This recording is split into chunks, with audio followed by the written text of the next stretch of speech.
They say that those who don't remember the past are doomed to repeat it.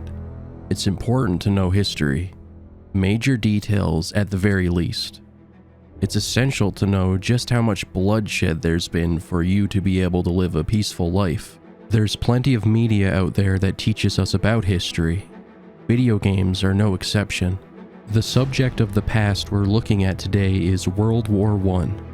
Welcome to Games for Healing, the web series of games involving life lessons, life struggles, and mental health. Valiant Hearts: The Great War was released in 2014 and is available on consoles, PC, and mobile devices. Most war games tend to fall into the first-person shooter genre and throw you into nothing but the heat of battle. This one is a 2D side-scroller with a heavy focus on puzzle solving. You won't just be seeing the battlefield. There are many different scenarios to witness featuring people from multiple sides of the conflicts. It's less about the fighting and more about the humanity. The story of the game's playable characters is fictitious. The main events that they endure are based on real history. The plot is told with real locations and historical battles. Karl is a German man who was drafted into the German army, separated from his wife and child. Emil is Karl's father-in-law. He finds himself drafted into the French army. There's Freddy, an American who joined the French army after his wife was killed in a German bombing raid. Lastly, there's Anna, a battlefield nurse who was originally a veterinary student. They'll all find themselves being helped by Walt, a German army medical dog and a very good boy. Their journeys are told by a narrator in between levels. You can also read character diary entries to get some insight from them. Valiant Hearts: The Great War aims to be both entertaining and educational. During every level, you can pause the game and learn about real-world events with real photos included.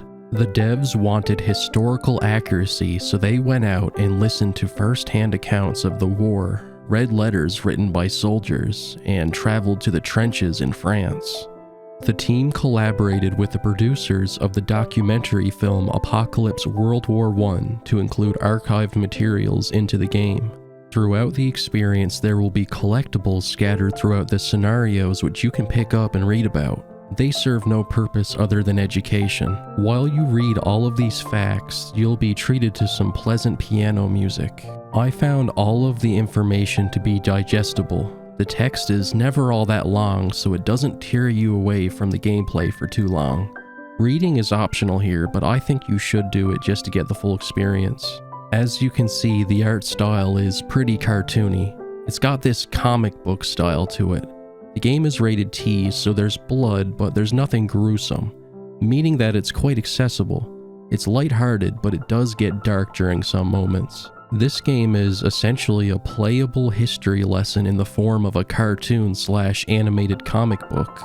Characters can come across as goofy and they speak in grunts and in short phrases. Everybody speaks their native language, but you'll always know what they're trying to get across thanks to speech bubbles with pictures in them. There's a wide variety of puzzles to solve in Valiant Hearts. They're never too difficult, and if you ever do get stuck, there's a hint system. Hints come in 3 parts each. You'll have to wait, let's say, a minute or so to get to the next part of a hint. I think that's a neat idea, adding a timer, because it gives the player a short bit of time to figure things out on their own, without outright giving the solution. Each character has their own unique things that only they can do, like how Emil has a shovel to dig through the ground with. Anna can tend to wounded soldiers, which takes the form of a timed button-pressing minigame. Freddy has wire cutters for cutting through barbed wire. Karl plays dress up to fool people. Walt the dog can be ordered to distract people or to pick things up for you. There are enemies and obstacles to avoid. My only issue with the gameplay is just how slowly the characters move. It would have been nice to have a faster default moving speed or a run button. Apparently the devs made them on the slower side to illustrate that they're real people. I understand the artistic choice, but I'd say it makes puzzles feel 10 times slower than they should be. It also makes avoiding obstacles more difficult. There are many ways to perish, but the checkpoints are very forgiving. You'll start over not far from where you died. The gameplay isn't very deep, which I'd say makes it less engaging for people who are used to playing video games, but more accessible to those who aren't. The story, art style, and music are the real stars of the show here. There's some boss fights and driving segments which I found fun, despite the fact that this boss felt cheap with how slowly your vehicle moves as you try to get out of the way of getting hit. I can easily imagine this game being used as an educational tool. Valiant Hearts: The Great War is a fairly cheap game to buy and will probably take you about 7 hours to finish. If you have any interest in history, specifically World War I, it could be a treat for you. I enjoyed reading all the facts it had to show, and I enjoyed seeing the touching stories of the main characters. It's nothing notable gameplay-wise, and it's very slow-paced. Even the action sequences feel slow. So I'd say it's definitely a game for people that are more on the patient side. Just sit back and relax with it. As far as games about war go, this one's very unique.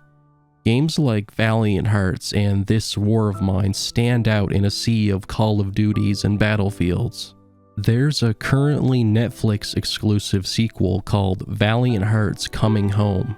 It's also about World War I. If the series continues, they can surely make a game about World War II. I'd give it a try. While you're relaxing and playing some rad video games, take a moment to think about those who fought for you and your freedom. It's easy to take for granted.